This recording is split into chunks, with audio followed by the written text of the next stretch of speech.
Hey guys, welcome back to Electrical Car Repair Live. Our mission at the garage is to save you guys as much money as we can. That's why we make these absolutely free videos and we teach you how to fix your car for free. Let's go ahead and start on it now. Channel, if you guys have a BMW, any BMW, and it doesn't start, okay, and you're wondering, okay, is my key bad, is my immobilizer bad? We'll show you guys how to test and find out if your immobilizer and if your key is bad, or we have, let's say, a bad relay for the starter. It has exactly the same symptoms. It will work, guys, on any BMW, 1 Series, 2 Series, 3, 4, 5, 6, 7, also X3, X5, Z3 and Z4, guys. So stay with us, that's what we'll be doing. In the meantime, guys, we'll have more than 200 videos on every car we get at the shop, because our mission is to save you guys as much money as we can. So please subscribe to the channel, like the video and leave a comment below, guys. Let us know if the video was helpful or if you have any recommendations or any advices. So let's start on it now. So this BMW, guys, that's what we'll be testing now, the immobilizer. Any BMW will be that way. Okay, what we're using here, guys, is Maxicom. This scanner is amazing. It works on any car, not just BMWs, by the way. Now, very powerful too. You can read and delete codes from every module computer in your vehicle.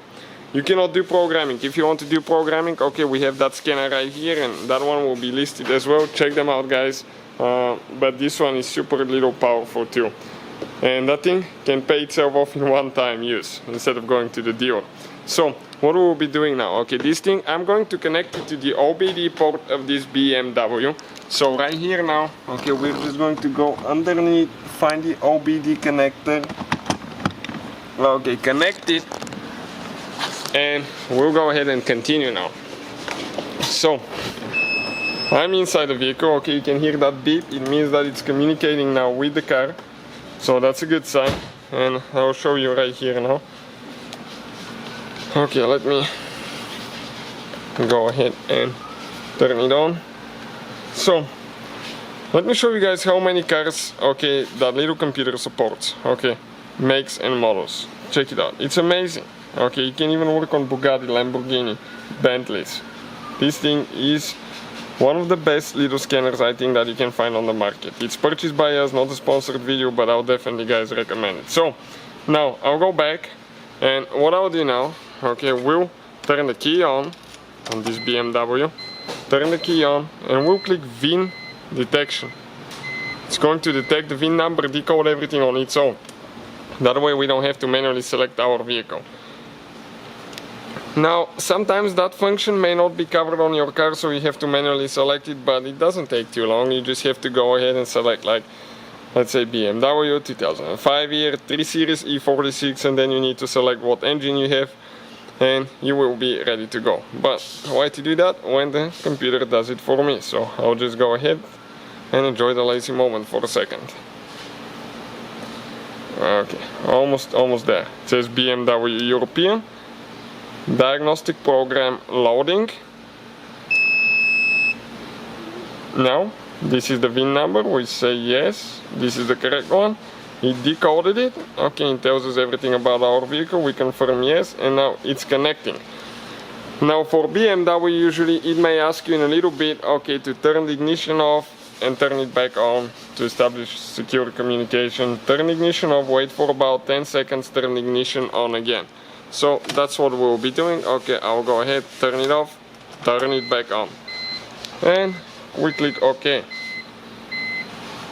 Now we don't have the 20 pin connector on ours, it's just a 16 pin. We click diagnostics, control unit, and under control unit we'll select, guys, now drive, right here, Immobilizer EWS. And under immobilizer, guys, okay, we'll need to click live data. Now, if the car doesn't start, guys, okay, it could be a bad starter, bad relay for the starter, bad fuse for the starter. It could be immobilizer, it could be bad immobilizer, bad key, a few things, guys. And we can all find that out right here now. We have the key on, ignition on, okay, I'll show you. I'll pull the key out. With the key out, it says starter motor blocked due to PN. Check this thing out. I'll put the key in the car. Turn the ignition on, and it says starter enabled. So it means that the Immobilizer is letting our starter run. At that point, if your car doesn't start, it means you have a bad starter or bad relay for the starter. But Immobilizer is good. Now, if something is bad with the Immobilizer not recognizing the key, you may have a yes in any of these three states right here. Okay, and then you have key identification. It says that the key is okay. Key random code is okay. Password okay. This is key number 4 for this vehicle. So you can usually check how many keys you have and all that stuff. Key transmit, okay, if it's sending signal, yes. Key disabled, no. So this key, guys, is good key. So it should start the car if everything is good with the car. And Immobilizer, everything is good. Now, status of digital motor, electronics wire. This is the one that actually, that's the wire that enables the starter and the engine computer. And all that is enabled. Now, if I pull the key out, okay, you can see it says terminal R disabled, selector lever switch driving position. Now let's go ahead, turn the key on. Watch now. It says terminal on, and at that point, guys, we should be able to start that BMW. Okay, so if it doesn't want to start, that's how you find out if it's a bad key, bad Immobilizer, or bad starter. So hopefully, guys, the video will be helpful. Thank you guys for watching. Hopefully, guys, the video was helpful and we were able to save you money. We guys have more than 19,000 free repair videos on our YouTube channels. Check them out. We have videos that can save you thousands of dollars in future repairs. Thank you for watching and see you guys next time.